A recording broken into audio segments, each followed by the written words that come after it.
technological sovereignty questions. And yeah, she told me a lot about these AI problems, especially confronting the culture. And people are really looking for the questions of ownership. Yeah, what can I do if I'm an artist? What is the question of ownership in times of AI? And there is no debate, no political debate on it. I mean, there is some, but not a real one that could face the real problem. So what we see in this technological debate since the last 10 years, politics does not really take the time, or is in the same time that technological development is. And this is really a big problem, because it's not the question of just good service in our Rathäuser, in the bureaucracy. It's not only this question, it's also the question of really money making from tech companies and taking away whatever they can. So for me, it's really not easy to understand or to have an idea that it will be better in 5 years. This is really a bad answer. I'm sorry for this. But I think if we start now to have a real debate with people who really know about what to do and what is the issue about, we could start the debate. And this would be like the most important thing. Yeah, I agree with what she said about like that the base of technological advancement is very fast than the political regulation or the political debates. I would say two things in this regards. The first things I want to say about AI in general, and I think is important for the technology itself, like to understand the technology itself and to have the right debates about it. So if I ask everybody, for example, like to close your eyes and to imagine the AI, just for like a moment. And I think like most of us will imagine the AI as a robot. And if I do like a Google search, I will see like most of the search is like the collective imagination about the AI is like kind of a robot, which I would call anthropomorphism somehow. The kind of like fast pace of technological development, which is not equalized with the educational system in general and with understanding of technology, and not also in line with kind of equality in digital access around the world, created from this AI things as a complicated concept that people start to see it as one entity, as a hero, as somebody who's coming like a mythological character. Either we want to see as like a fear or challenge or have like a personal interaction. Actually the same mechanism that creates religion somehow. How we see God, how we see like mythical characters or heroes.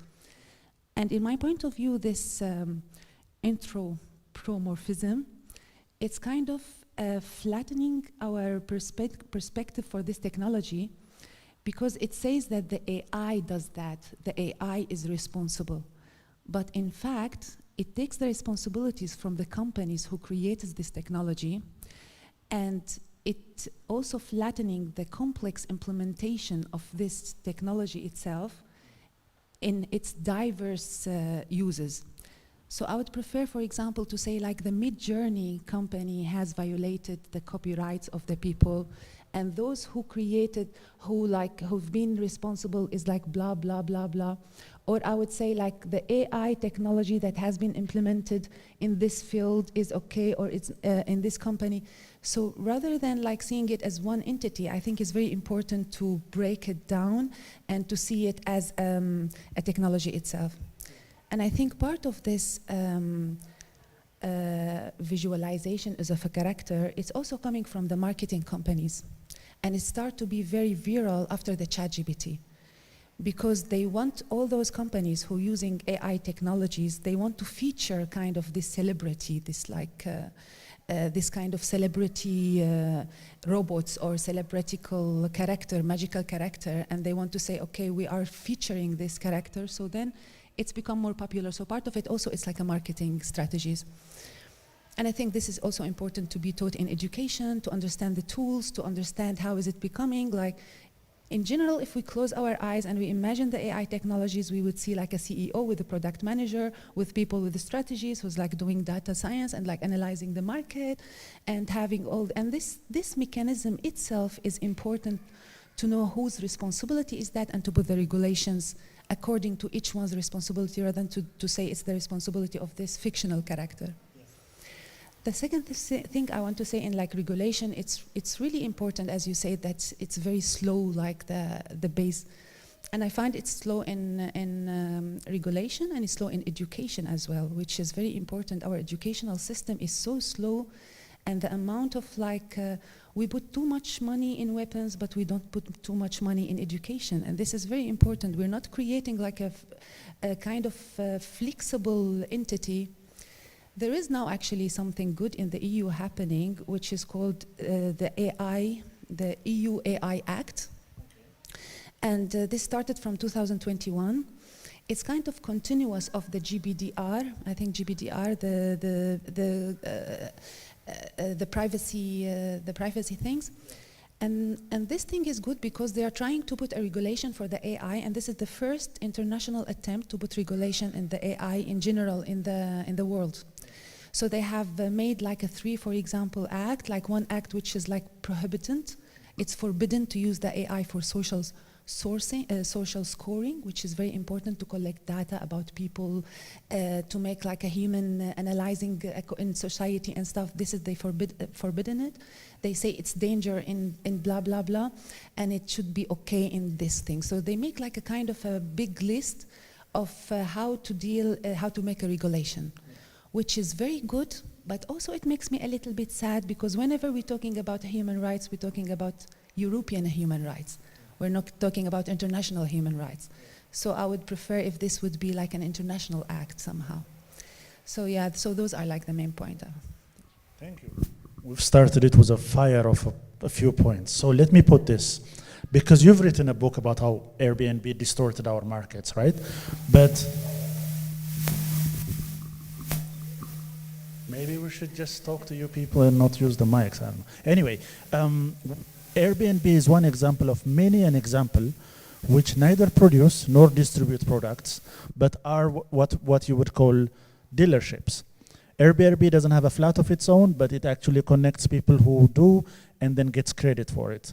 Facebook, all of this, or Google that you have harvested enough of data to run us 3 times over. We have one after another of tech company that actually provides little to public value, but generates quite enough currency that it also is starting to affect our political conversations. In other words, the people we elect to such offices to actually regulate them have to be vetted by these people so that they could do anything jobs. Otherwise, they will be outfunded and outlobbied out of office, right? Now we have the current, well, the future coming AI and our very essence of living in these societies we live. Is there any chance that regulation of any sorts or a continuous, as you said, fastening of the legislative process in lockstep with what's changing ever happening? Can Germany ever learn to be faster in the way it legislates anything for that matter?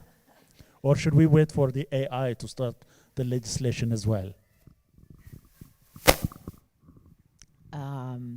Such an easy question. Maybe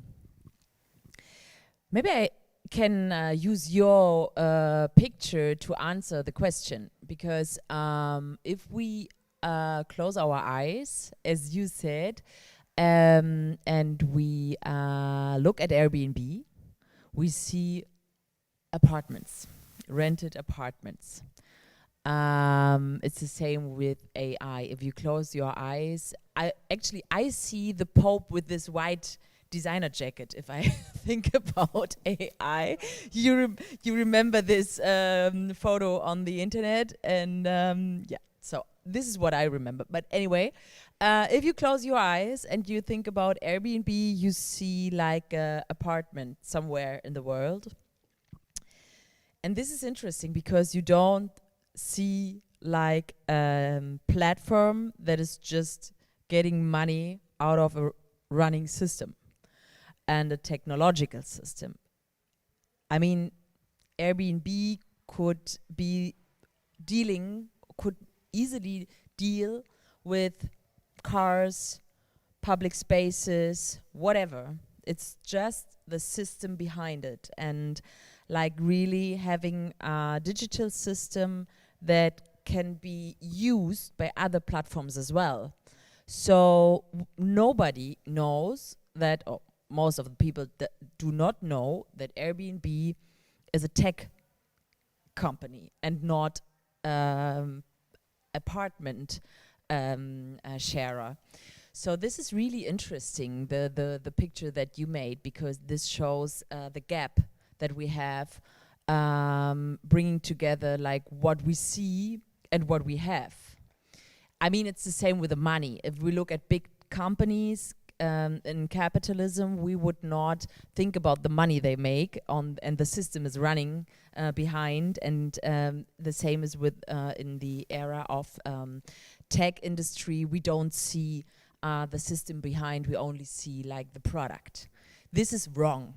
So we have to change this first. And to regulate these companies, I mean, there's always a way. I'm a politician, so of course my answer is yes, of course there's a way, always. But there's a big missing that now in the European Union, the European Parliament had this Digital Services Act, which is really freshly made by the Commission and the Parliament, and it is really a miss of regulating the big platforms. It's already again, a big compromise for the platforms. So as long as politicians see platforms as economic chances, this will not happen, that there will be a regulation, that we really need to save common spaces, save our cities from money makers and whatever. So I think there is, of course, always a way to regulate, but honestly, we are very close at a point that a lot of people, not only communists, say we really have to expropriate these tech companies. I mean, since years we have the question of who owns Facebook. If all the people, I mean, Facebook is now dead, so let's not talk about Facebook, but let's talk about Instagram. So who owns Instagram or TikTok? It's the owners that own them, because if there's nobody else anymore on this platform, it's dead. So of course it should be owned by the people, and it's not. And at the same time, it is so powerful and makes a lot of money and has so very important, huge power in decision making. And so I would say we really have to confront the power they have, and to think about expropriation and but really to regulate the platforms in the public. If we talk about the city of Berlin, and to talk about how to regulate a platform like Airbnb, it could be really easy to say, okay, let's fund alternatives like Airbnb that is already there. That's like a Genossenschaft that is made from coming from Barcelona. It's like a good alternative. The city could easily fund this alternative and have a good way people can give their apartment for renters in a legal way.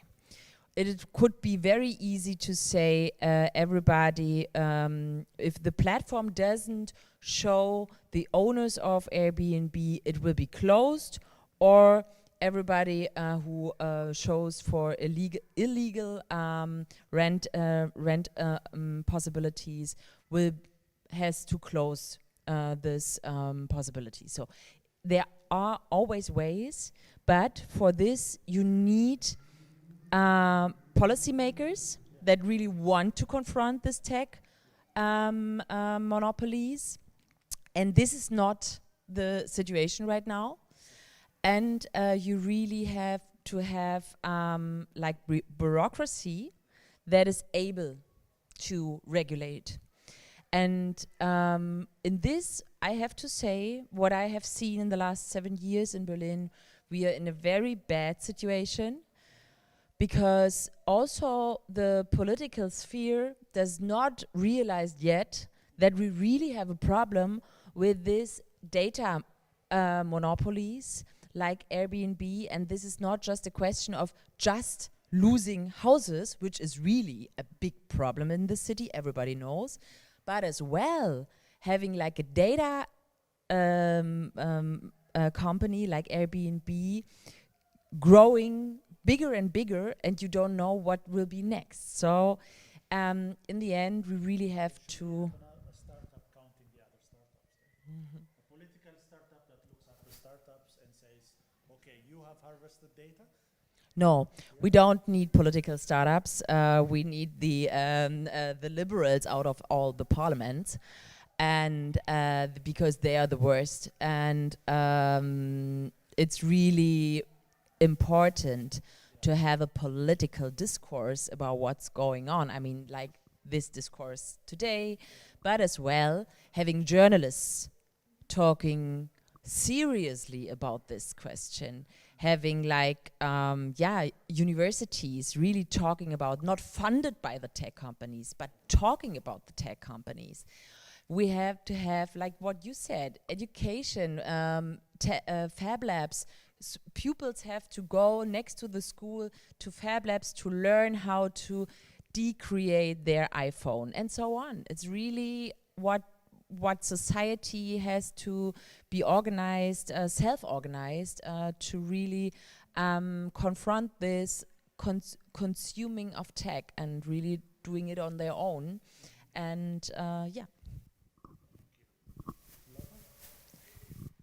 I like when you say consuming of tech, because I think this is also the essence of it. It's like when we consume tech, but we're not critical about it, we're not producing it, we're not like, it's one way of receiving, passive receiving. In this sense, a comment about also what you said about like the social media platforms who owns our data, and which I think it's a big problem talking about technologies or AI technologies, or in general like this data manipulation that's been owned by the big tech companies. And I was interested, like recently in some terms, one of it's called digital imperialism, which I found interesting in this contest, because the digital imperialism is referred to a new era of new power structure that allows big company to kind of manipulate people's mind, even election, like what we know about the Cambridge Analytica scandal with the rise of Trump. It can create civil wars, it can create divisions between people, it can raise right-wing party, it can make racism even worse. And all of these because of the amount of data that they have from people, and the monitoring of people's behaviors, reaction, prediction, and they can kind of control these behaviors in a way which fits the market, which fits the need, or even political agendas that, such as a Trump case or other cases that we don't know. So in this case, I feel it's really important to pay attention to this digital imperialism, what I would say, because it's owned by people who's not caring about equality in society rather than profit making. And there is another term which I found interesting, maybe it's so far, but it's also interesting, which is a new colonial order. It's like, because before it was like colonization was like about properties and land, but now it's about colonizing people's data. So it's also like we expose our data and stuff into these big companies and becoming like kind of brainwashed, manipulated in this system. I would believe that really political regulation is important in this sense, because also it kind of balanced the powers in power structure in the world. I also still believe that education is very important, rather than the children to be consuming the technology, but to be aware of media education, how it's been created.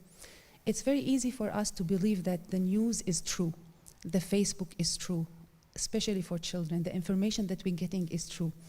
If we don't understand the mechanism and the industry and how it has been made, we would believe that everything we're reading is true. But if we break this industry and we understand how this mechanism works, then we will be critical, and this is, I think, is very important in this sense. In the regulation aspect, sometimes waiting for the government, which I feel sometimes is a very heavy entity to move, you know, like it's like exactly like if you want to. It's a very heavy entity to move. Sometimes the movement comes from like the young people, from the people. It's like a revolution. It comes from the people, and then the government follow or something. So it needs to break a system in order to work. And one potential idea I'm seeing, which is still critical, but I can still like have some hopes about it. Somehow it's still critical, but for example, like the Web3 and blockchain technology. If we see the history of the internet or the web, first there was something called Web 1, where you can only consume data, but you cannot be interactive. Second, it comes the Web 2. The Web 2 is when our old data has been collected in servers for big companies, and then we start to be participating in the internet, like Facebook, Instagram, and all of these things under the Web 2. And now there's like a new term of Web 3. And Web 3, it's like a technology based on blockchain. And with this technology, people owns their data. So the data becoming owned by the people and not by big companies. And there are some kind of like a new experiments about how new social media will be generated when our own data is owned by us and not by the big companies. How, for example, music industry can be revolutionized through this, and every track is like, what is it called, NFT, but this NFT is only belong to the musician, but not to the big company. So there are some like movement. There's even like a book has been recently published, and it's published in Germany for an author from Egypt, but he didn't show his name. And he said how Web3 would change the system in Egypt, even it revolutionized the government system in Egypt through this technology, because also it's based about non-government, non-centrical organization. I'm just saying this for example. So if we think that the regulation from the government, and the government is a very heavy entity, maybe it needs like a big revolution from the new generation, from the people, to create a new technology that stand for their right and stand against those big data. And that's what I hope for example. But connected to that, like connected to what you were raising just now, we earlier spoke about how easier it was, for example, be it in Syria or in Ethiopia, to buy software for cheap, so that you can endeavor creatively and far farther and faster. And now you're in a land of intellectual property rights, so there are things there. And then the second part of it, as you described to me, was digital inequality. So example given is some IT professionals coming from, say, Syria or Ethiopia can sometimes find this country is quite backward when it comes to its IT technology. So what has made the bureaucracy or the system in this country, let's be specific, quite, let's say, as speedy as this part of the world? The ecosystem, it turns out, in that part of the world you come from was so competitive, I'm guessing, is why these IT professionals are so on the spot. Whereas, is progress being retarded in this part of the world by this IP and these technologies? Or is there something that we've missed when it comes to bureaucracy or anything? You mean like why it's not, why it's for digital inequality. For digital inequality, there's like, there's a big aspect about it actually. Digital inequality is very important topic in general when we talk about the access of technology. There are some countries that they have sanctions that they cannot, for example, having PayPal or like having MasterCard or like to pay some services online or to be prevented from using certain services online. But for sure there are like people who find their way in hacking systems because they used to live in a system that need to be hacked to be survived. In Syria, for example, and funny enough, because there is like a copyright issue, so we don't have copyright because Syria is not part of the trade organizing whatever system because of the sanctions and stuff. Exactly. And so that's why we have all the things were hacked. And in a way, we had access to many softwares, like we could buy any software in €1, for example. And by the time, like, we find people are very creative and good in working with technology because of this fact.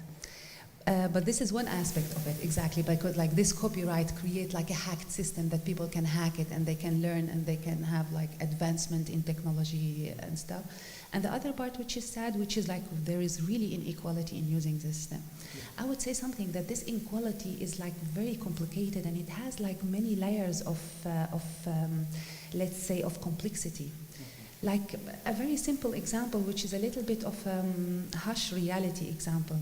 If we say like, if we know that a few years ago, Germany has sold like a big military weapon equipment to Egypt. Yeah. And which we know that Egypt is a dictatorship system. Yeah. And if you kind of sell these weapons to a dictatorship system, you're enforcing dictatorship.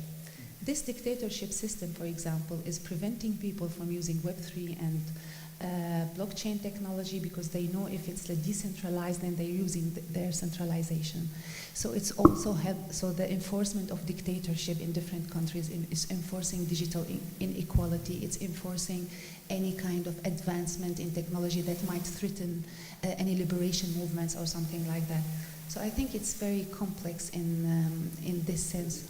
Basically, because this country said, as you said, Germany says that these softwares are used to survey the population, stop any content creation, and if it's anything that is free and democratic, to stop it. Exactly, so they're stopping like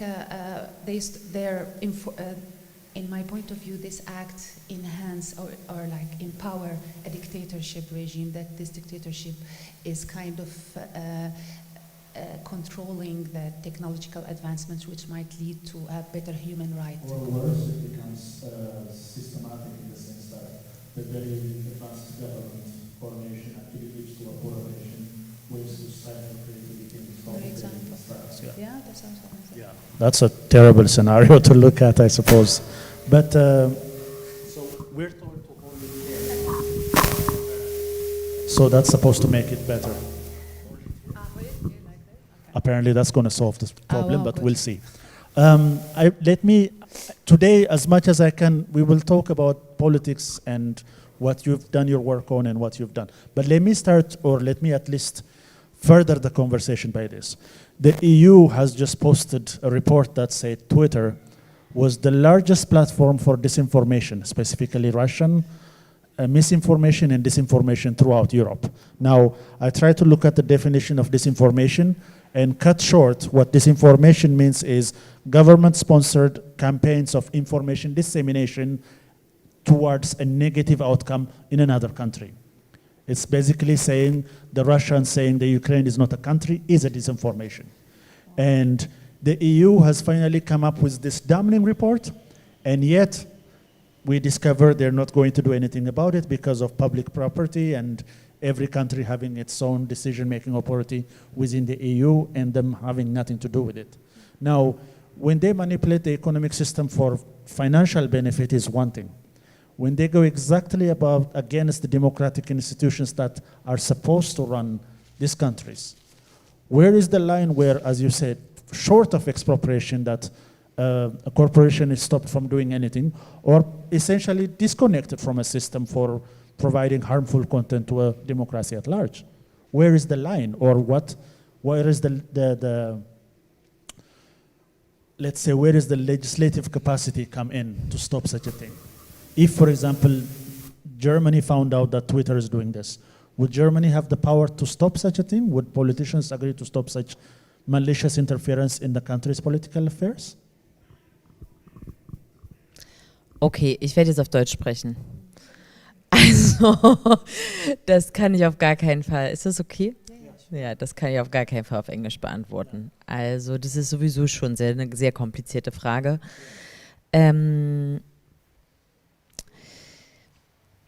Ich würde sagen, von dem, wie wir Politik die letzten Jahrzehnte erlebt haben, können wir nicht erwarten, dass solche Desinformationskampagnen gestoppt werden. Also ich bin ein großer Fan von Alexandria Ocasio-Cortez, die gerade diese ganze Desinformationskampagne, Trump, Impeachment, whatever, aufarbeitet.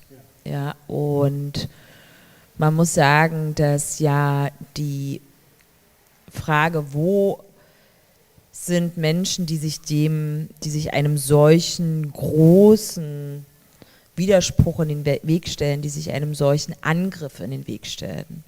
Das ist ja schon sehr schwierig. Also du wirst in Parlamenten einen Bruchteil von Leuten finden, die willens, erstens, und zweitens in der Lage sind, sich intellektuell damit auseinanderzusetzen und sich anzulegen. Das ist ein riesiges Problem. Weil in den Parlamenten sitzen in der Regel Leute, die da irgendwie hingekommen sind. Das sehen wir in dem Versagen, dem politischen Versagen in vielen, vielen, vielen Parlamenten. Deswegen fehlt mir ehrlich gesagt die Fantasie, ob so eine Sache, also die Frage von Desinformationskampagnen gegen Twitter tatsächlich aufgeklärt wird. Es gibt ja im Bundestag tatsächlich sogar einen Ausschuss für Technologie-Folgenabschätzung, den finde ich ja total gut, aber den kennt keiner und der macht auch nicht viel. Ich finde, das gibt schon einen Hinweis darauf, wie eigentlich das technologische Bewusstsein in der politischen Auseinandersetzung in der Bundesrepublik Deutschland auf dem politischen Parkett angesiedelt ist. Also es findet nicht statt. Und vor dem Hintergrund, du hast nach der Grenze gefragt und die Grenze ist Demokratiegefährdung. By the way, ich war gar nicht darauf vorbereitet, dass wir heute so große Themen besprechen, aber lass uns das machen. Ich will dann aber schon auch klar Farbe bekennen. In einem Land, das den Verfassungsschutz nicht im Griff hat, brauche ich nicht darüber nachdenken, ob irgendwer Twitter enteignet. Also das ist einfach, du weißt ja nicht mal, was die Bundesrepublik Deutschland da vielleicht auch für einen Anteil drin hat. Also ich könnte das ehrlich gesagt nicht sagen. Wir haben gerade einen Untersuchungsausschuss im Berliner Landesparlament, den haben wir Linke erkämpft, an der Seite der Bewegung der vielen Menschen, die unter Polizeiwillkür leiden in dieser Stadt. Rechter Terror, gedeckt durch die Berliner Polizei. Und was dort sich abspielt, ist nur unfassbar. Ja, was der Beispiel von Jan Böhmermann gemacht auch im Polizei in Frankreich. Ja. Vor dem Hintergrund, muss ich sagen, sind die Institutionen einfach extrem schlecht aufgestellt. Und zwar alle. Und das heißt nicht, dass wir jetzt alle den Kopf in den Sand stecken sollten oder einfach nur sagen, alles ist scheiße. Aber man muss sich natürlich vor dieser sehr schwierigen Frage, die du stellst, die Frage stellen, was ist die Arbeitsgrundlage? Und die Arbeitsgrundlage ist, dass wir einen Verfassungsschutzpräsidenten, einen Ex-Verfassungsschutzpräsidenten Maaßen haben, der rechtsextrem ist. Und jetzt einen neuen Verfassungsschutzpräsidenten, der, ich weiß nicht was, aber ein Verfassungsschutz, der deswegen ja nicht plötzlich viel besser aufgestellt ist und ein riesiges Polizeiproblem, weltweit Proteste gegen Polizeigewalt, gegen diskriminierende Polizeigewalt. Also da habe ich Hoffnung auf die Menschen. Gibt es einfach zu Recht starke Bewegungen, antirassistische Bewegungen weltweit in Städten und Ländern, die sich dem in den Weg stellen. Die Institutionen sind aber eben so stark, dass ich diese Reformfähigkeit wirklich ernsthaft in Frage stelle und vor dem Hintergrund auch mir nicht vorstellen kann, dass irgendwer bereit ist, Elon Musk zu enteignen. Letzter Punkt, wir haben hier vor der Stadt das Tesla-Werk, wo jetzt schon richtig große Fragezeichen und Probleme auftreten und eigentlich Politik klar sich ein Stoppschild setzen müsste. Und auch das passiert nicht, obwohl wir eine Wasserkrise haben und man sagen müsste, es ist nicht akzeptabel, dass ein Tech-Gigant hier Elektroautos herstellt auf Kosten von Natur, Umwelt und Mensch. Auch das wird nicht gemacht. Es gibt jetzt riesige andere politische Skandale. Da wird lieber der Chef der Wasserbetriebe, der Wasserwerke, wird lieber sozusagen kaltgestellt, damit man das politisch weiterhin machen kann. Also es ist wirklich nicht in einer Situation, dass wir die Rahmenbedingungen haben, wo in den Institutionen Leute sagen, Stopp, Demokratie muss geschützt werden und es gibt massive Übergriffe von Privatkapital immer wieder gegen die demokratischen Institutionen oder aus den demokratischen Institutionen heraus, die einer Faschisierung der Gesellschaft zuträglich sind. Und das ist wirklich beängstigend und deswegen müssen wir uns da wirklich richtig, richtig doll Sorgen machen und deswegen auch aktiv werden, also alle sich antifaschistisch organisieren zumindest schon mal. I'm not sure. I will repeat, I will paraphrase the question. As I said, the EU discovered Twitter, right? This is not the first instance. Facebook has been caught doing disinformation in Myanmar. The genocide that happened against Rohingya had clearly an informational campaign by Facebook net regulating content because a lot of the filth that was thrown there led to a certain campaign of genocide. These companies have now caught several times now. But they are now inciting in this part of the world that dearly wants to save its democracy, these negative campaigns. Nothing seems to happen. Yeah? So short of expropriating this country's money or value or property, how does a civilization defend itself from the thing that itself created? How can the society defend themselves from the thing? Society is one thing, but if you had a government, you would have liked to have a government that is, how do we say, it works, it runs before it works so that it counters this, right? Yeah. Now it's a fact that the largest, as they say, the largest are Twitter, Facebook, and all of them are now platforms for disinformation. Yeah, for they keep saying they will moderate content, but we know and they know it's a lie. No, for sure. Share profits first. I have a big and let me add this too. This, yeah. You actually work on education of children and capacity, right? So how does one protect a civilization from the elderly or people like us who can read and write and discriminate some to the children who can't? What does one do? But this is like a really serious issue. Like when we're talking about these big companies and stuff, and I think it's more and more start to be like aware. We start to be more and more aware about the dangers of what they're doing. Yeah.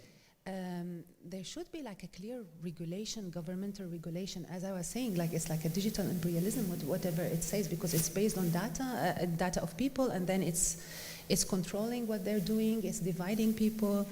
So there should be like there should be some real act, governmental act. There should be some like social act. There should be some like educational strategies for not only for children, also for like even in companies, even in cultural institutions, even like there should be some kind of education. But I would say it would start with the children is very important. Yeah, I would say like a little bit of a story from this. When I was in Damascus, when we first were like fascinated by the Facebook, because you know, like all the media in dictatorship countries is, you know, like it's all the cultural institution, all the media is censored by the authorities, by the regime. So we say like, wow, we find this safe space, this place where we can say like, put our ideas without censorship, where we can also gather, because also in Syria, for example, if you want to have a wedding, more than 50 people, you have to have a signed agreement from the government. It's forbidden to have a group, gathering group. So we say, wow, we find the heaven. And actually with the Facebook, there's like all the Arab Spring movements, the liberation movement, Occupy Wall Street. It has a big effect of that. And it was actually useful at some point. It had past tense? It had at that time, because the Facebook changed its strategies. So at that time, I think even Facebook, they don't know where they were going. They were also experimenting. It's a new experiment. Yeah. So we saw like, we saw all of this. Suddenly you can like post, I could post, at that time I was posting like political posters and political art, and I was saying like, wow, it could spray everywhere. We could make like secret groups, organize ourselves to help places in need and stuff. Then slowly, as for example this the conflict in the war and the armed conflict in the war were raising, and the Facebook start to be like this violent space that shows all the time violent images, increase division between people. In my point of view, and this is something I don't say, I don't think it has been said that much, but I really believe that the Facebook has a direct impact of escalating violence in a conflict zones. You would see like all these images, you would see people, for sure you will get like triggered and you will hate the other and will escalate. And it's funny enough, because during this time, before they start to have this also strange labor for their algorithm, like people to see this, we'll talk about later, but before, when they had this flow of like a crazy images, which is also, it was biased because it's allowed to show victims from places outside Europe or the USA. You would not see like violence images from these areas, but you would see like violent images from areas which you allow to see violent images somehow. During this time, there were like a parallel campaign which called Free Your Nipples. It was like not allowed to show women's breast, for example, on Facebook, but it was allowed to show like a woman's shattered body dead. So where is the censorship in this case? What is censorship? What is the censorship of those platforms? And where is it targeting from? For sure, my version of Facebook, where I was seeing with all this violent and escalating, maybe it was different from your version or from your version or from your version. It was directing me, and it was escalating my anger. And there is a leak of information that they say that they discovered that if you are angry, you will more likely to be more engaged or addicted to see information. So they had, it is a manipulation somehow, and it is like a direct effect of escalating violence and stuff. Yeah. So the whole idea of our relationship with Facebook after that, it's becoming totally different, or those social media company becoming totally different when they realize how much they are powerful actually, because I think it's an experiment, they were experimenting also. When they are powerful, or when pushback started happening, because they were very happy to make shareholder prices high and paid their people billions, for example, by using disinformed content. Yeah.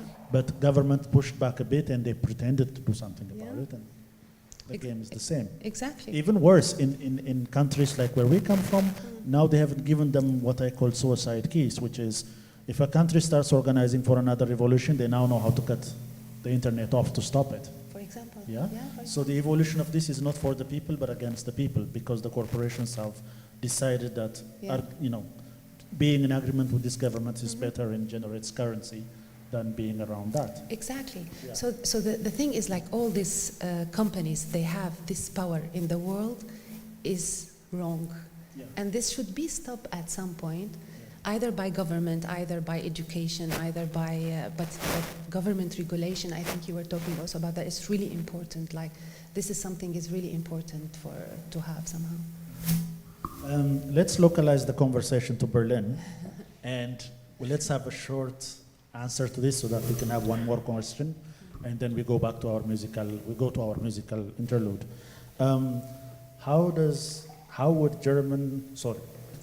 How would the bureaucracy of Berlin, the bureaucracy of doing things in Berlin, be improved with better information connectivity? Who are the winners and who are the losers in this campaign of trying to fast track things in Berlin bureaucracy? Be it government, be it social services, be it medical services or others? As long as it's not only a campaign, I mean, this is just a future question. We don't know yet if it's only a campaign. Will it ever be faster, the bureaucracy in Berlin? I mean, this is really no fun to talk about the need why bureaucracy should be faster. It's, of course, the opportunity for you to get your ID faster, or for someone else to get some help, whatever. But as well, to get the bureaucracy faster is needed to stop like making Berlin monopoly for those who have the money to do it. So it is really no fun to talk about it in two ways. And I don't think that digitalization is the key. It's not. The money is the key. People is the key. Get money for like really build up the institutions, as well as transforming the institutions. It's a really important thing. As well, we have to talk about what happened in the last 30 years since reforms that neoliberalism made like a big cut in the institutions. Many people lost their working places in the institutions. So what would be needed when, like, for example, in Friedrichshain-Kreuzberg, 20 years ago, we had 200 gardeners from the institution for public, and now we have 20. 220 now. In the same time, the city grew. So we have to talk about, like, really seriously what is needed to make the city run, make the running system work for the public and not for the private. And I think, yeah, digitalization should be like state of the art. It would be one of the tools, is what we're saying. One of the tools, but it's not like the big clue to solve all the problems, as it is discussed now. And at the same time, we really have to face the big crisis of institution in terms of technologization. For example, the Kammergericht. I mean, we had a big crash at the big court in Berlin with a fiasco of data. So this is like just one case that shows up where we stand and how broke the system is. In the meantime, we had different other crashes with data issues in other big institutions. So we probably should have a look at what happened like during the last years. What has this to do with like the sensibility of democracy? Where is like the big gap? Like what do we lose from democracy due to this gap of technological fix? And I think, to solve this, we really need a bunch, like really politics being aware of what is needed in this era of technological questions, and as well the investment in public infrastructure, like both technological but also analog, and as well democratic education, so get people to know what they have to do and how to be aware. And it's a big bunch of things we have to do. But last point, with this coalition of the conservatives and the social democrats, it will not gonna happen. Because what we saw in the last 7 years, what I was faced with, coming from the idea of civic tech and making this city with a big scene of tech people are aware of what can be done with public tech, bringing them into the political arena. What I faced was a political debate that is not able to understand what these people in the city are talking about, firstly. Secondly, no trust that people could do it better. No trust that there is like knowledge in the society make this system running also in a better way and in a cheaper way. But at the same time, the big belief in tech companies giving all they have or taking all what is needed. So saying, okay, let's go to McKinsey, let's say this is our problem, and then let's ask Microsoft if they can solve our problems. So this will be always the answer you get on your question. And so as long as we have this situation as a big problem in the city, there will nothing fixed in the next years, I guess. May I ask this question? Just time. Is there, do you think, an age difference, an education difference, knowledge difference with regards to what these startup people yap about all day versus governance? In other words, governance requires people to come together and come up with legislations. Tech bros talk about how to solve a problem, but they're not really solving it, they're outsourcing it to someone. Is there a misunderstanding of the politics not understanding this, or the politicians not understanding this? Are they aware of the change that's happening beneath their feet? Yeah. I absolutely think that I tried to answer this in German because it's so important. Ich wollte das vorhin schon sagen, auch mit dem Vergleich auf die großen revolutionären Bewegungen in den letzten 15 Jahren, die ja überall getragen waren von Internet sozusagen Organisierung, also sowohl beim arabischen Frühling als auch in der Eurokrise in Südeuropa. Ja, das ist auch ein Beispiel. Nein, ich meine jetzt Istanbul, der Tahrirplatz. Diese großen Bewegungen, die ja durch Internetorganisierung getragen waren und in Barcelona zum Beispiel dazu geführt haben, dass dann mit einer linken Bürgermeisterin Ada Colau diese Idee von technologischer Organisierung ganz wesentlicher Bestandteil einer linken Regierungsidee für die Stadt war.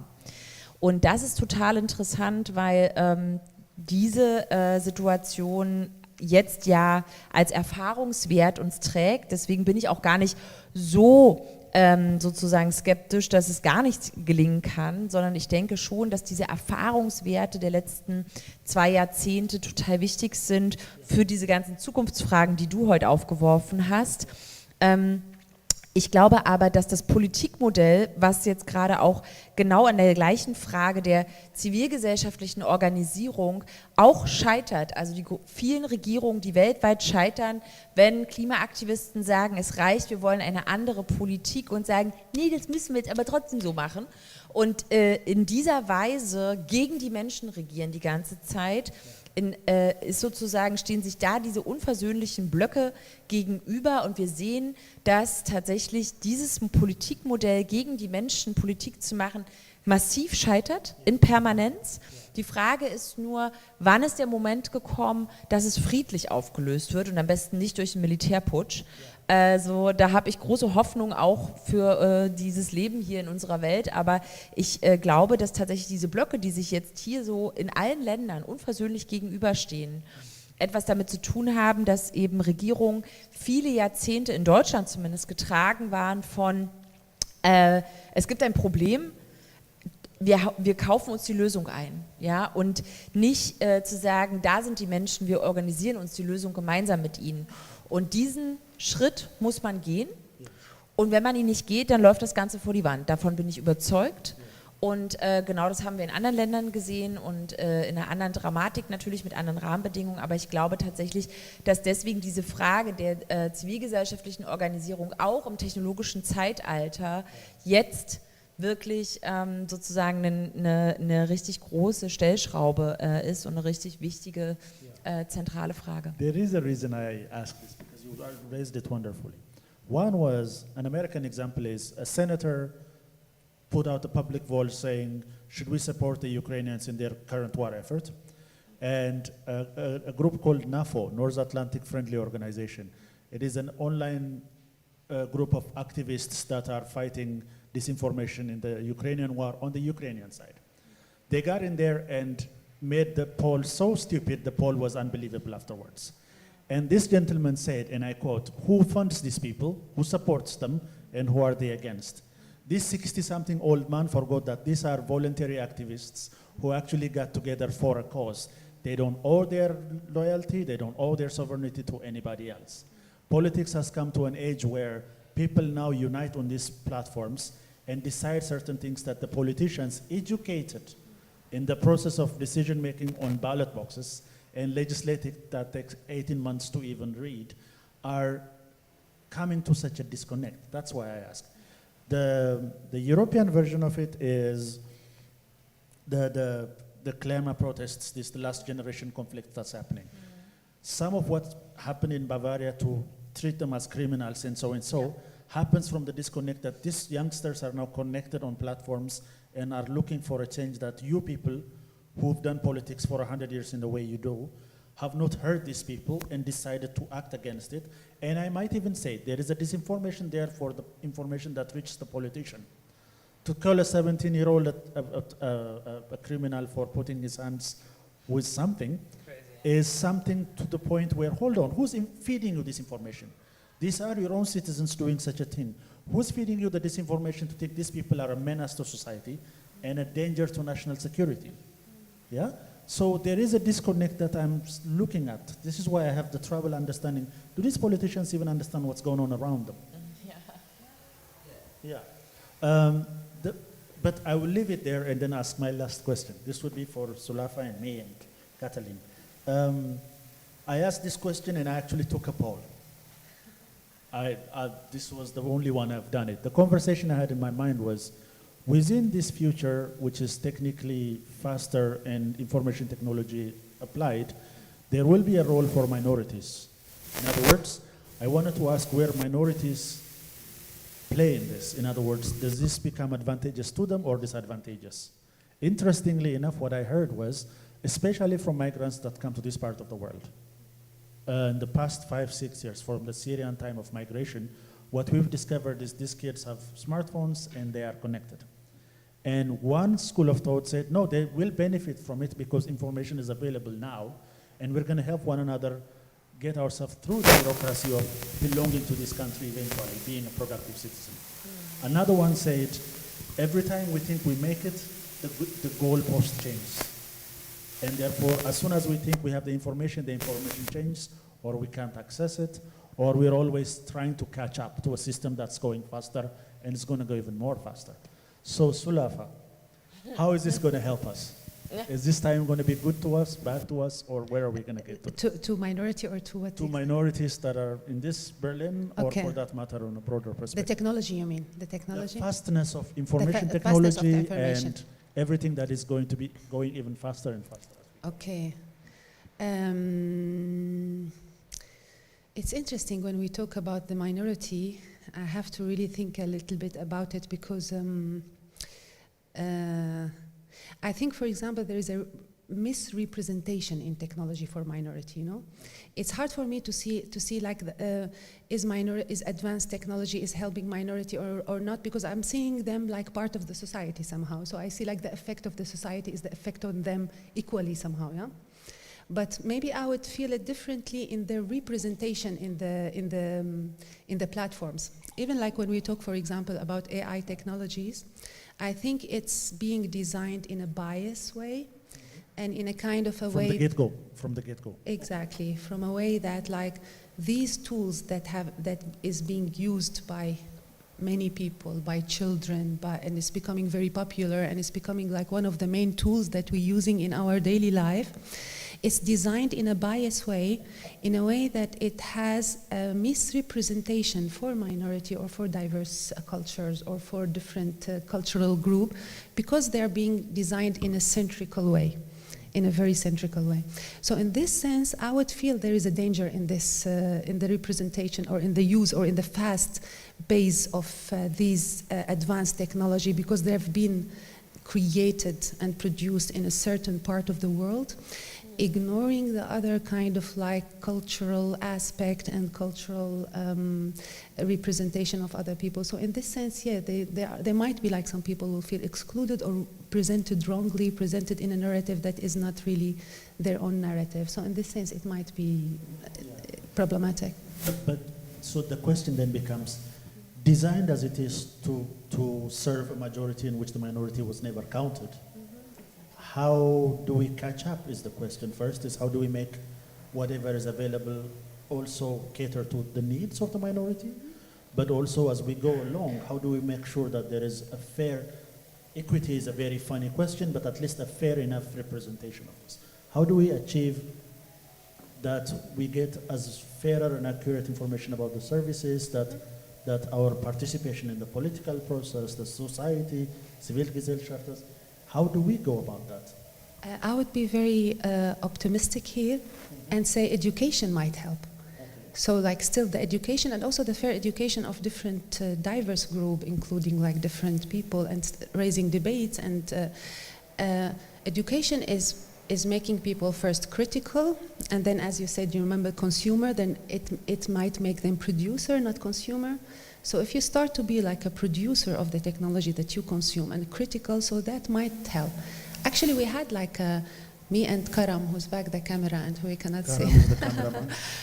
I worked with Karam with like a few workshops with kids where we used like augmented reality. We used advanced technology for like different children from different migration backgrounds. We kind of also in a fun and creative way, also because now the kids are very advanced. You cannot go to the kids and tell them, okay, this is a paper, draw me something. It's like they will see it, you know? So you have to be like eye-to-eye level. You have to give them like a really interesting material that they will be engaged. Otherwise, the TikTok is, you know? Yeah. So we designed like a really professional something that for us it's fun, you know? So, you know, if it's for you, it's fun, so then the children will like it. But we had like an interesting experiment. So in these workshops, we were doing like a green screen, how news are made. We encouraged the children to create their own media content from A to Z, showing them the whole process, engaging it with augmented reality, with different applications and stuff. And then they own it. So they own it and they own the industry. And it has like a really positive effect. So the only thing is like how we really create like a flexible educational system that allow not only like a fund application that is just for children to make, but it's a really eye-to-eye level and like high standard, you know, like. So a curriculum in schools that teach them how this is. For example, and it's open. So it's like a curriculum that has some innovation parts that allows this kind of, so I would say like this is for me one optimistic part of seeing it in this way, and including for sure like children from different migration and minorities and different languages also. And stuff. Well, the question is, who will be majority anymore? Yeah. Just answering, trying to open up for future talks. And as well, I think, I mean, what I experienced last year with the Iron Revolution was I was overtaking the, oh Gott, ich weiß nicht das Wort, also ich habe sozusagen eine Patenschaft, for an imprisoned activist, and due to this, I checked out like the Instagram profile of some activists, and so I was like in the middle of like feeling myself being in Iran, yeah, because my bubble is definitively not, haven't been there before. So I saw pictures of the streets, like houses, and I was like, wow. This impressed me because I was aware of this situation of the political activists, and at the same time I had the chance to see YouTube profiles of other people, parts of like the society I never went to. So I think, of course, there is like an opportunity for those people that are like trying to change the world. But at the same time, if we look at the resources that are used and needed for all these technologies, we have to question ourselves if this is like really a circulo virtuoso, so like ein Teufelskreis, that cannot be broken, because the more we use, the more the war on resources are getting bigger and the more people have to flee. Yeah.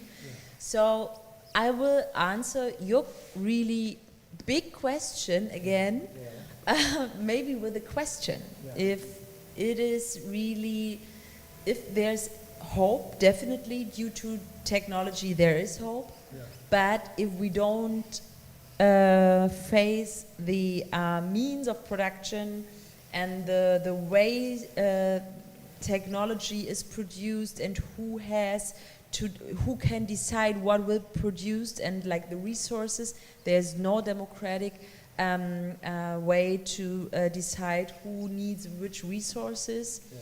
So as long as we have this situation, I'm really afraid that this circle of really making everything more worse will be worse. Yeah. As a public service information, I would say that the Finns have a very interesting project where they are teaching classes 7th grade and above. I hope it's still going on. I read this story 3 years ago, which teaches them to spot fake news from the grade 7 up to high school and forwards. In other words, these kids are told to look, not just look at the news, but to look at its veracity based on the sourcing of it and much more. Very good. Do you think we can do something like that here? I hope. That's good, exactly, it's very good. So there are, so essentially there are tools that in which we can counter, and the better these tools are applied with minorities in hand, I would say, is the better. Enough of us having a chat. I would like to open the public now for conversations, comments, or suggestions.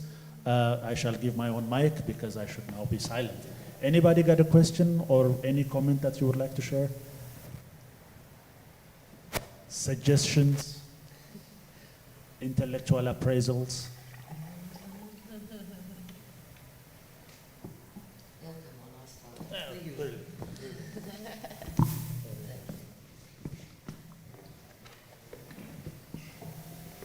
Yeah, where to start? This was a very complex kind of conversation.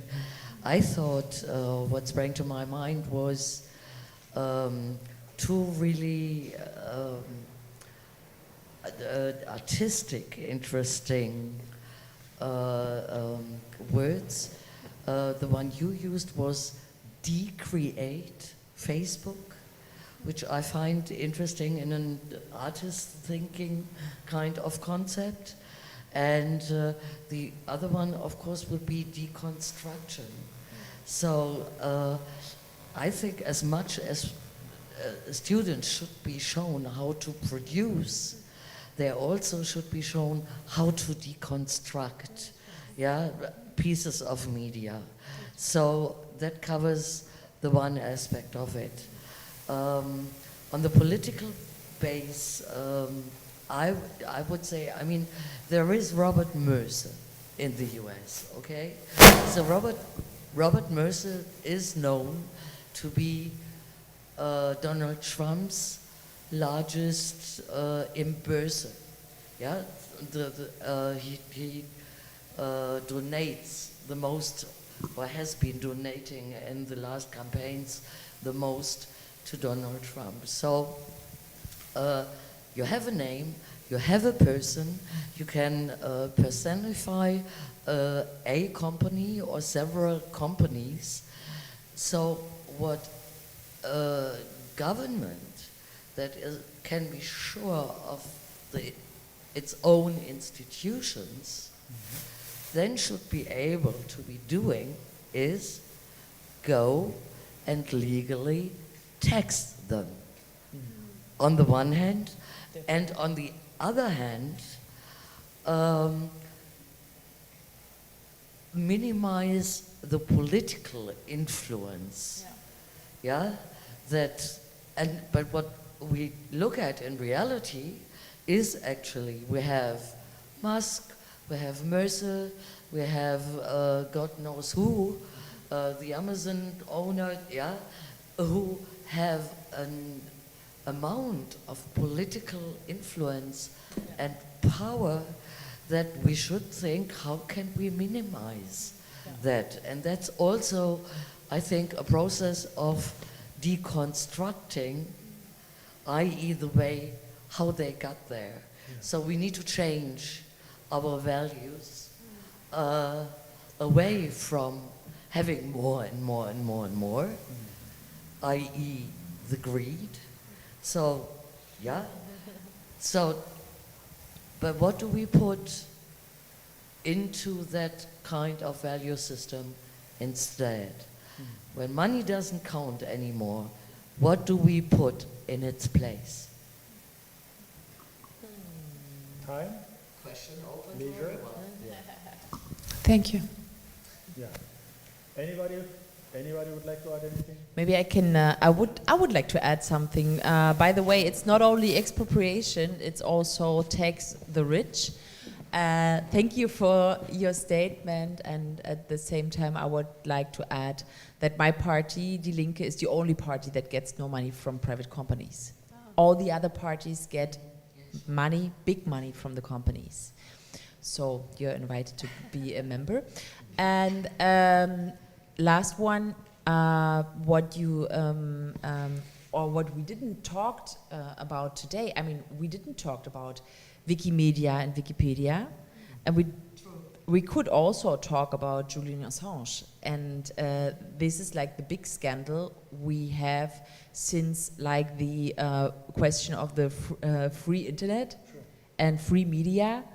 And as long we have this big scandal not solved, we definitely, know what to talk about. But there is an interesting conversation there. A country as Germany, which calls itself a social democracy, is run differently than a country in the United States where capital runs amok. Which is why from slavery to today, the injustices have not been solved for a reason. That's how a country runs, and it's declared so. So in your relationship to a social democracy run by the interests of the people coming first with capitalism, there is where the disconnect happens, which is for a very long time, social democracy that is Germany is under the onslaught of neoliberalism, where while it pretends it's stopping it properly, we find the political landscape has changed. If the CDUs of the world can take as much money, there is no reason they would serve the public rather than serve the interests. In other words, there needs to be a constitutional sort of limit as to not just the funding you get, but who you cater to, and what level of time you have to spend within your constituents, dealing with public issues or constituent issues, as opposed to being ridden everywhere else with, a limo or what. And you would think this part of the world does it better, but we'll see how this change is going to bring about when it comes to our, a democratic apparatus that needs to serve the people. Anyway, I see no one wants to say anything, so I leave the last note to my guests. Sulafa? Thank you very much. It was interesting debate, and I'm glad that we talk all together and glad to be here. I just want to say that it's hard to stop the technology. We have to take it as it is. Like sometimes also some utopic ideas, it's difficult to stop like a really evolving system. But what we can do, we can be, as we said, critical or destruct and rebuild, and we can know how to deal with it. Yeah. Thank you. Katalin, what does our near future look like, or what would you like to say?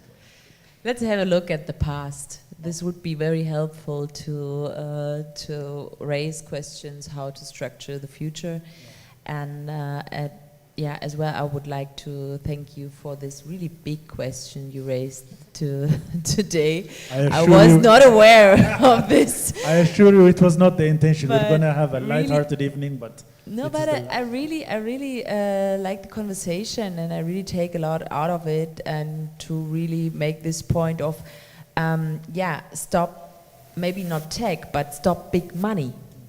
And this is also a question of democracy, and yeah, stop capitalism. Well done. Yeah? Yeah, okay. This has been the fifth and final show of Civic City, The Art of Cohabitation in Berlin, produced by yours truly here, Karam Kapp, Johannes Braun, Ranav, and many, many more who have contributed to this. We will have a short music interlude or a short break before a musical interlude joins us. I'm very humble and I thank you all for coming. And we will go to this musical interlude in a short period of 5 minutes. 5 minutes break, and then we'll go to our musical guest. Thank you very much for anybody who's showed up and listened to these debates. And for those of you who are live, which is like 7 of you, I am very thankful that you're there as well.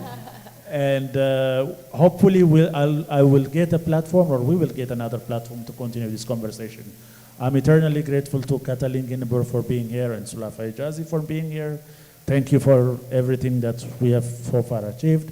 Have a good one. Thank you. See you in a bit.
She sits at the table, watching the street.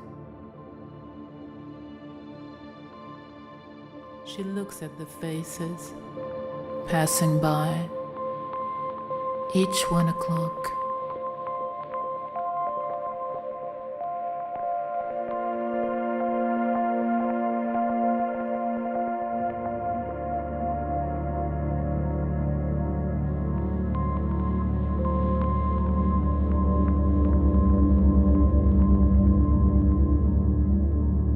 Higher up, the sun hits a cornice.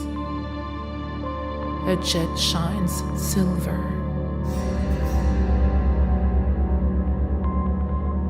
She wears only blue socks now and has been filling the gaps ever since.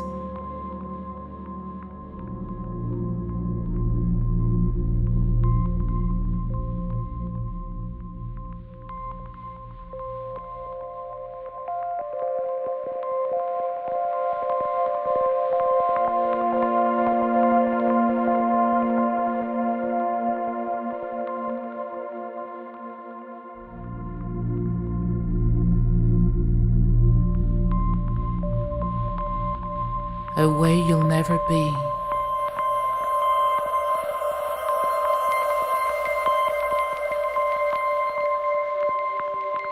A way you'll never be.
Sound well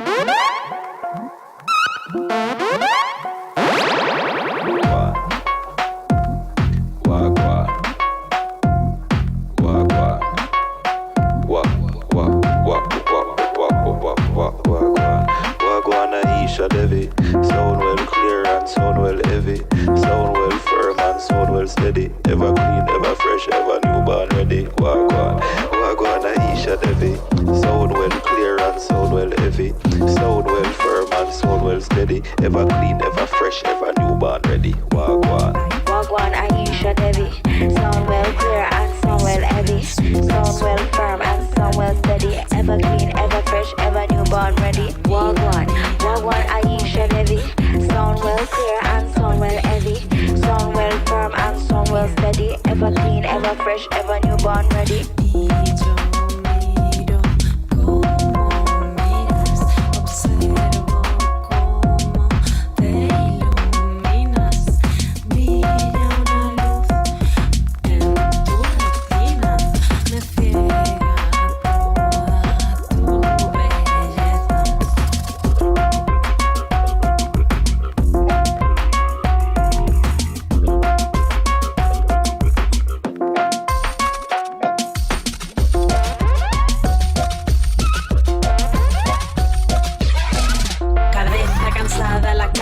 Seca, te sale el humo por las orejas. Menos pensar y más menear.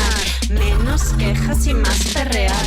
No te hagas el culto y mueve tu culo. Tu carne te pide libertad. No está nada mal, nada mal. Sabes moverlo fenomenal. Ay, ay, ay, ay. Ay, ay, ay, ay, ay, ay, ay. Ven y baila con Clara y Maupa, dale menea, baja y suda, sube, sube la temperatura, siente retota, ponte, disfruta, mira, mira, mira cómo vengo, vengo aquí. Date la vuelta, date un paseíto, luce tipito, ay qué bonito, ese meneíto, rico, rico.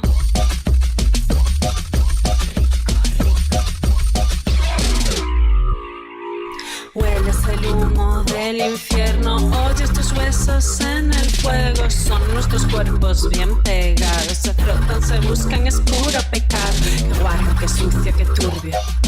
Vengo a cantar y tú a ronear. Ven a sacudir, ya no puedes huir. Estás en nuestra trampa, a ver cómo te escapas.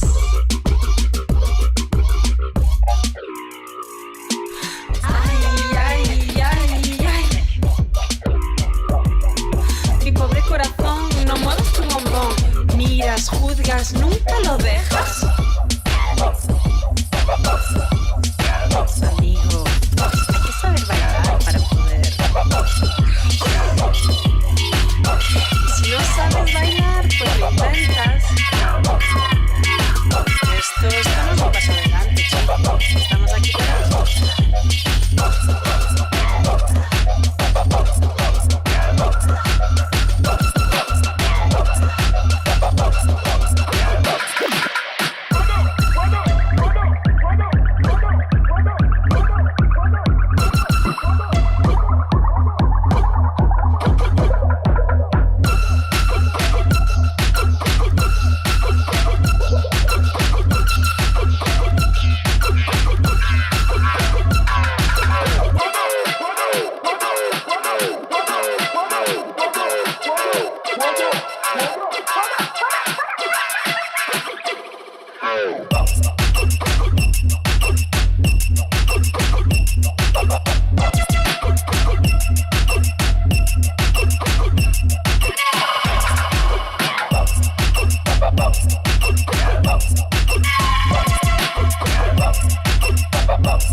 know what Mama Bicho means.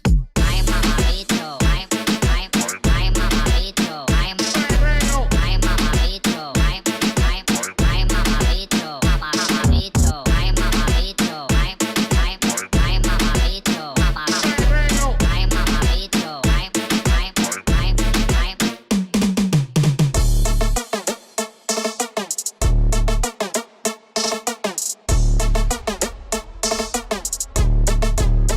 Mama Bicho.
cooking up. No, we don't know the way you're cooking up. Yeah, well, if you had done something, make me say. You can make your man, you got the remedy. It's a blue man, try. Right.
Sexy girl alone, we want go near. Girl, they enough, buff. Drinks in a cup, enough. And we pocket never broke, hush. So put the lighters in the air and make me see the hands up. Rock the party, everybody, rock the party. Chop the party, everybody, chop the party. And then we slap the party, everybody, slap the party. Your body, everybody, rock your body. Girl, them a talking, let's skin a burn off. Me just drink a Guinness and a dozen Smirnoff. Girl a bump on them and so they can't turn off. Hard sad face, me want you start laugh. Yeah, so the joy and the fun can't done. Girl a dash out like water pan gun. Tell the bartender for bring another round come. Girl a bubble up like them a chew bubble gum. Chop the party, everybody, chop the party. Slap the party, everybody, slap the party. And then we chop the party, everybody, chop the party. And then you rock your body, everybody, rock your body. Senior girl, you a move, sir. Senior girl, you a wine, sir. Turn it back, we make me touch you. She taste it and say, oh, it bitter, sir. Pretty Layla, long out your tongue. Bust a wine now, start bubble down. Make a girl know, the part the money come. You got the glue, you got the gum. Rock the party, everybody, rock the party. Chop the party, everybody, chop the party. And then we slap the party, everybody, slap the party. And then we rock the body, everybody, rock your body.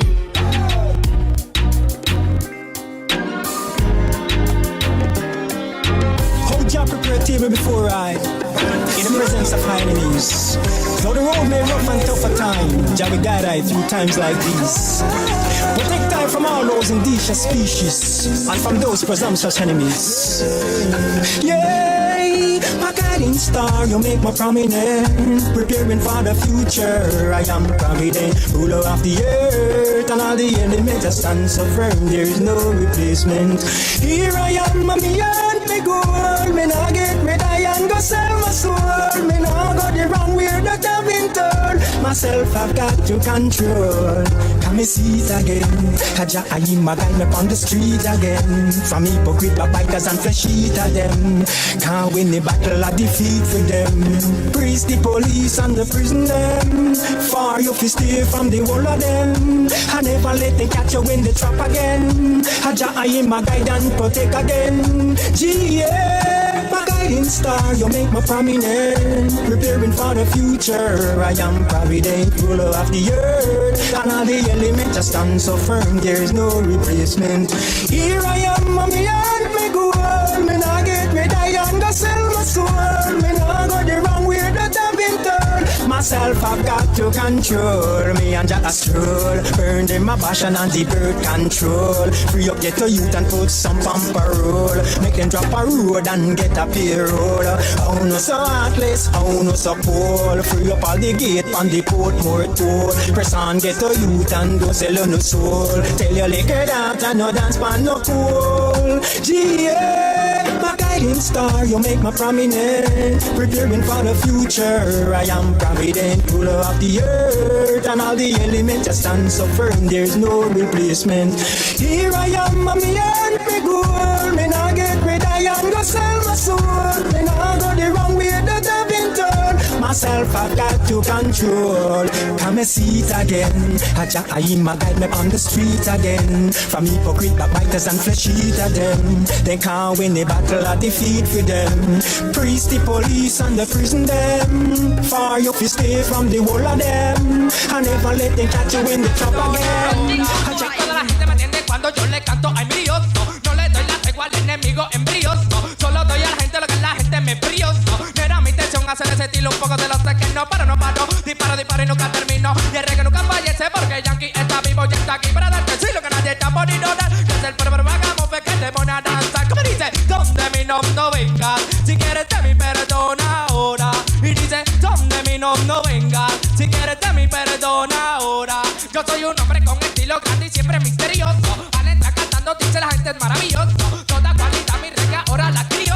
De toda mi gente siempre vivo orgullo para que tú sepas que nunca te era de mi perdón. Porque a mí se faltan muchas cosas decías. Tú hablaron como una moneda que lleva dos caras de señor. Yo le digo que mete tu cara la que nunca es señor. No, donde mi notas. Si quieres de mi perdón ahora.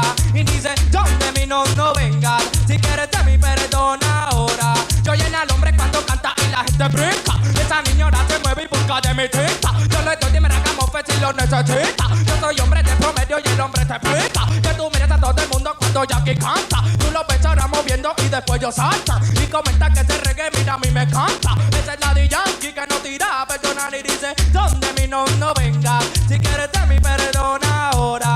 Y dice, donde mi no venga. Si quieres de mi perdón ahora.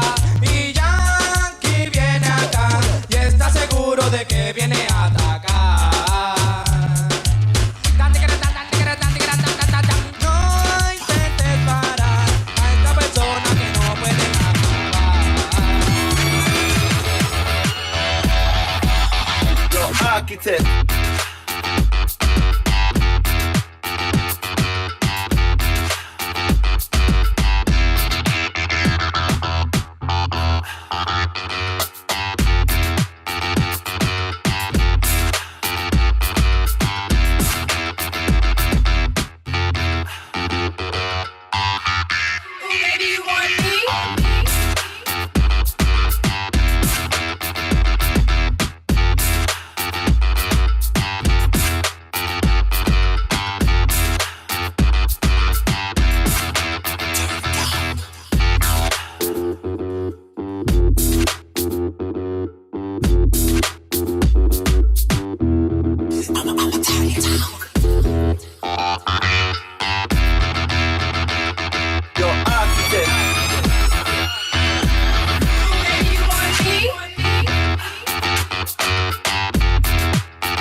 color money, time keep running from me.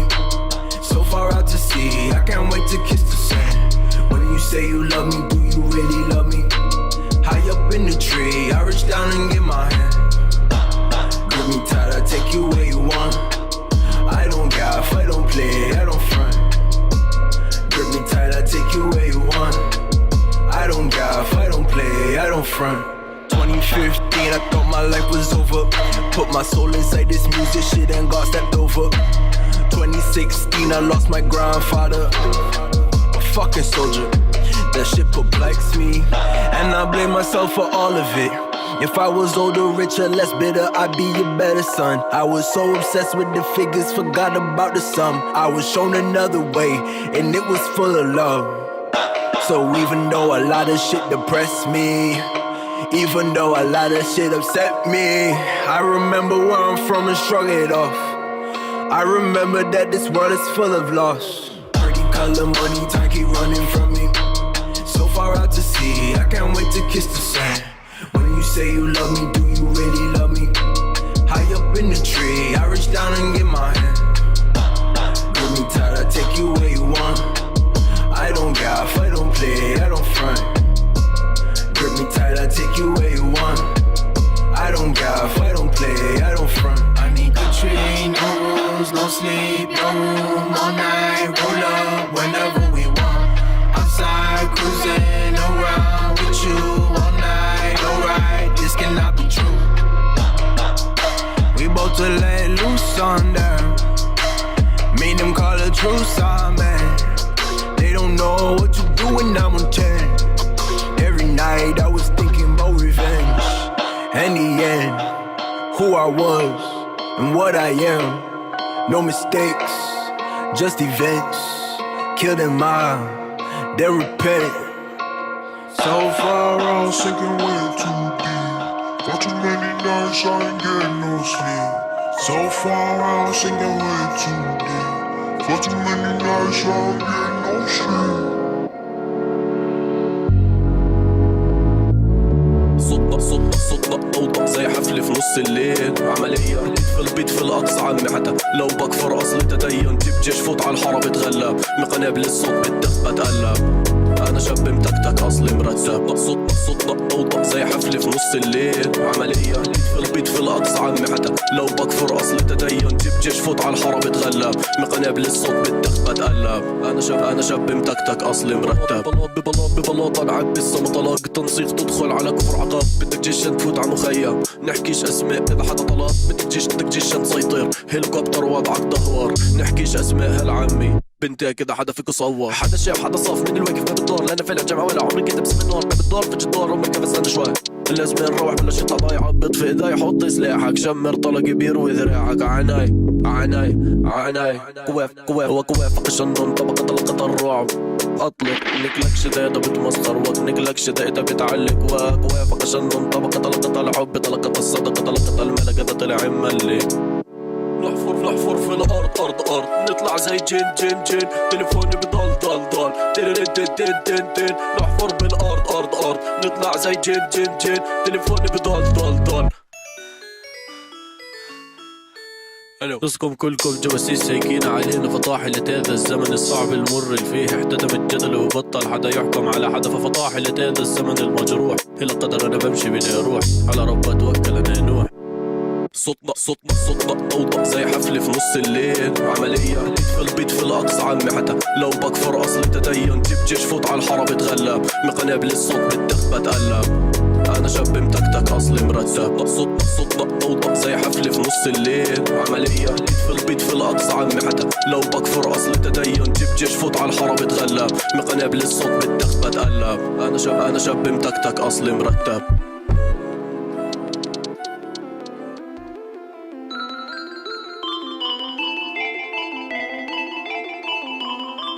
لما نسلم نحكي وين وارد. وين يكبر وين يقيادة وين وارد. بعدي صديقي الغالي هادي الكلادة وين وارد. خد جاكيتي بالبارد. نم ببيتي بيتك هذا العقل بينا.